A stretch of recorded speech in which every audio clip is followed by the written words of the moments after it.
இன்னைக்கு நம்ம பேச இருக்கிறது நடிகை சோனா அவருடைய கஷ்டங்கள்.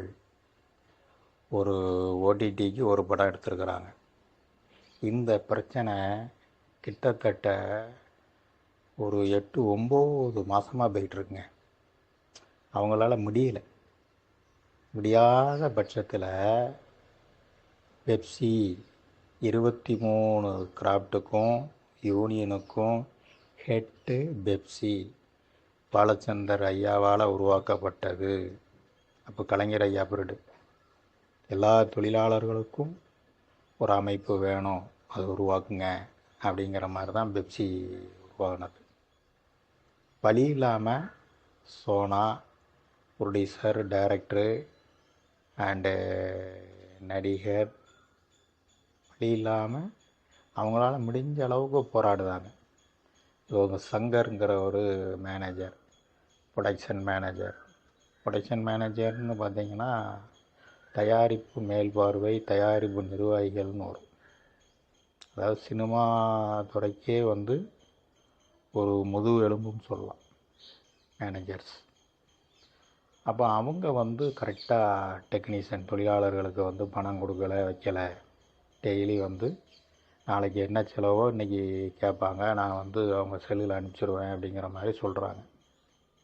அப்போது எதுக்கு இந்த வீடியோ ஃபயர் டிவி மூலிமா நம்ம மக்களுக்கும் பெப்சி தொழிலாளருக்கும் தெரிவிக்கிறோம் அப்படின்னா, மேனேஜர், அதாவது சிம்பக்ஸ் யூனியன் சொல்லிட்டு மேனேஜர்களுக்கு உள்ள ஒரு யூனியன். அங்கே தலைவர் பாலகோபி, செயலாளர் சாமிநாதன், பொருளாளர் ராஜகுமார் இருக்கிறாங்க. அவங்களுக்கு கூட ஒரு 10-13 பேர் இருக்கிறாங்க. மொத்தம் 19 பேர். அப்போது இதில் இவங்களுக்கு விசுவாசமாக இருக்கிறதா பாலகோபி, சாமிநாதன், ராஜகுமாருக்கு விசுவாசமாக இருக்கக்கூடியவங்க ஒரு 6-7 பேர் இருக்கிறாங்க.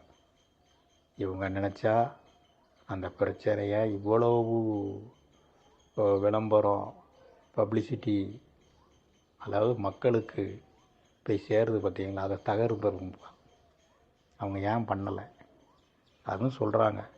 சோனா மேடம் என்ன சொல்கிறாங்க, பாலகோபிக்கு நான் ஃபோன் பண்ணி பேசும்போது எல்லாம் என்கிட்ட எரிஞ்சு விழுதாரு. நீங்கள் எதுனாலும் போலீஸ் ஸ்டேஷனுக்கு போவீங்களா, போலீஸ் ஸ்டேஷனில் போய் பார்த்துக்கிடுங்க. ஏன் அந்த அளவுக்கு பேச விடுவானே.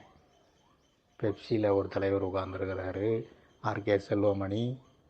அவராவது கூப்பிட்டு வாங்க மேடம் வாங்கன்னுட்டு சங்கரை கூப்பிட்டு ஒரு 2 மணி நேரம் வேலை தாங்க. ஏன் பண்ணலை?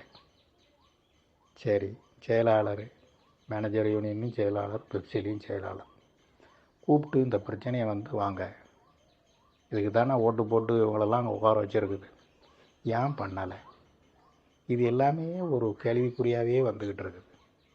சினிமா இப்போ செழிப்பாக ஒரு 10 வருஷமாக செழிப்பாக இருக்குங்க. அப்போ இந்த மாதிரி பிரச்சனைகள் வரக்கூடாது அப்படின்னா நம்ம ஓட்டு போட்டு ஒரு 20 பேர் 25 பேர் அங்கங்கே ஒவ்வொரு யூனியன் நம்ம தேர்ந்தெடுக்கிறோம். இன்னும் இந்த பிரச்சனை பெரிய லெவலில் போகுது அப்படின்னா யார் காரணம்? பொறுப்பில் இருக்கிறவங்க. மேனேஜர் யூனியன் பாலகோபிங்கிறவர் ஏகப்பட்ட கெட்ட பேர். இந்த சாமிநாதன்கிறவர் ஏற்கனவே பையனூரில் ஒரு இடம், தொழிலாளருக்கு உள்ள இடத்த அங்கேயும் இங்கேயும் மறித்து கொடுத்து வச்சு புரோக்கர் வேலை பார்த்து ஒரு 3 லட்ச ரூபாய்க்கு மேலே கமிஷன் அடித்து யூனியன்லேருந்து விலக்கப்பட்டவங்க. அப்போ இவங்க ஏன் இவர் சப்போர்ட் பண்ணுறாங்க சங்கருங்கிறவர்?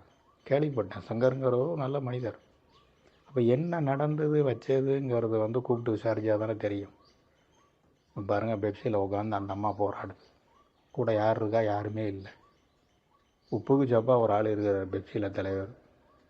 அவர் வீட்டம்மாவை விட்டு ரோஜா மேடத்தை போட்டு ஆந்திராவை சுற்றுறதுக்கு தான் நேரம் கரெக்டாக இருக்குது. தொழிலாளர்களை எங்கே அவர் என்ன கேட்டால் சொல்லுவாங்க, அந்த செலவு போல இந்த செலவு, எல்லா சலுகையும் தயாரிப்பாளர் சங்கம், முரளி சார், ராதாண்ணன், கரண்டில் தலைவர், செயலாளர், இவங்க தான் பண்ணிக்கிட்டு இருக்கிறாங்க.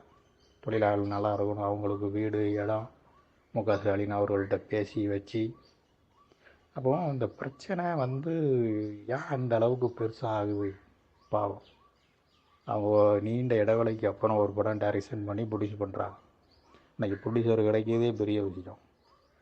அப்போ இது வந்து ஹிட் ஆகி இது ஒரு பிரச்சனை ஆகி போகும்போது என்ன ஆகும், அவங்க நம்ம வேறு வேலை ஏதாவது தொழில் பண்ணுவோன்ட்டு போயிடுவோம். அப்போ டெக்னீஷியனுக்கு வந்து வேலை கிடைக்காது. இன்றைக்கி 25,000 பேருக்கு மேலே இருக்கிறாங்க தொழிலாளர்கள், பெப்சி தொழிலாளர்கள். இவங்களெல்லாம் மைண்டில் வைக்கிறாங்களா? ஆர்கே செல்வமணியாக இருக்கட்டும், சுவாமிநாதனாக இருக்கட்டும், ஏன் அந்த பிரச்சனையை பெருசாக ஊதி ஊதி ஊதி ஊதி ஊதி சிம்பிளாக முடிக்கக்கூடிய விஷயங்க. அதனால் அந்த மேடத்துக்கு வந்து ஒரு நியாயம் கிடைக்கணும். பின்னையும் அவங்க வந்து படம் எடுக்கணும், தொழிலாளருக்கு வேலை கிடைக்கணுங்கிற ஒரு நோக்கத்தில் தான் ஃபயர் டிவி மூலயமா இந்த செய்தியை நான் கொண்டு வரேன். தொழிலாளர்கள் இன்றைக்கி வேலை இல்லாமல் நிறைய பேர் இருக்கிறாங்க. இதெல்லாம் யாராவது கண்டுக்கிறாங்களா? அவங்க உண்டு, அவங்க குடும்பம் உண்டு. எவ்வளோ சுருட்டணுமோ சுருட்டிகிட்டே பாருங்கள். மேனேஜர் யூனியனில் வந்து புறம்போக்கு இடம் 70-80 லட்ச ரூபா இடத்த 2,4 கோடி ரூபா கணக்கு எழுதி 2014 இருந்து தெரியாமல் இருந்து இப்போ ஒரு வருஷமாக தான் போராடிட்டு இருக்கிறாங்க. அதுலேயும் ஒரு திருட்டு கண்ணுக்கு தெரியுது.